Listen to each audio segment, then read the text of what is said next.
శ్రీ నవీన్ యాదవ్ గారు.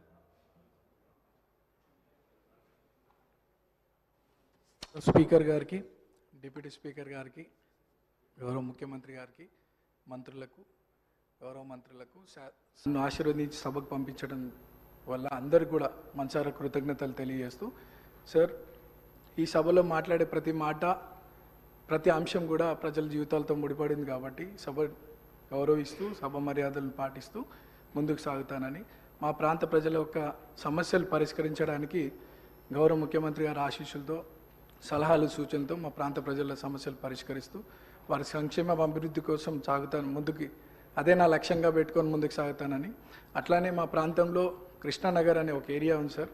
దాదాపు 30-40 సంవత్సరాల నుండి అక్కడ వర్షాకాలంలో చాలా వర్షం వల్ల చాలా ఇబ్బందులకు గురవుతున్నారు ప్రజలు. మా మంత్రులు అధికారుల దృష్టికి తీసుకెళ్ళినారు. అది పని కొద్దిగా ఆలస్యం అవుతుంది, తొందరగా పూర్తి చేయాలని ఒకటి సభ ద్వారా కోరుకుంటున్నాను. అట్లానే హై టెన్షన్ లైన్స్ మా ప్రాంతంలో ఉండడం వల్ల పదుల సంఖ్యలో ప్రజలు చనిపోయినటువంటి విషయం పూర్వంలో, అది కూడా అధికారుల దృష్టికి తీసుకెళ్ళినారు.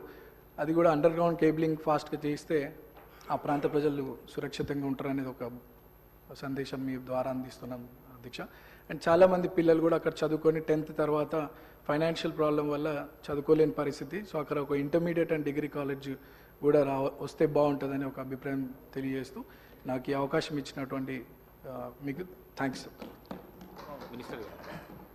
సభ్యులు చెప్పిన అంశాలని నోట్ చేసుకోవడం జరిగింది అధ్యక్ష. శ్రీ కేఆర్ నాగరాజు గారు. ధన్యవాదాలు అధ్యక్ష. గత నెల జరిగిన మోంతా తుఫాన్ వల్ల అధ్యక్ష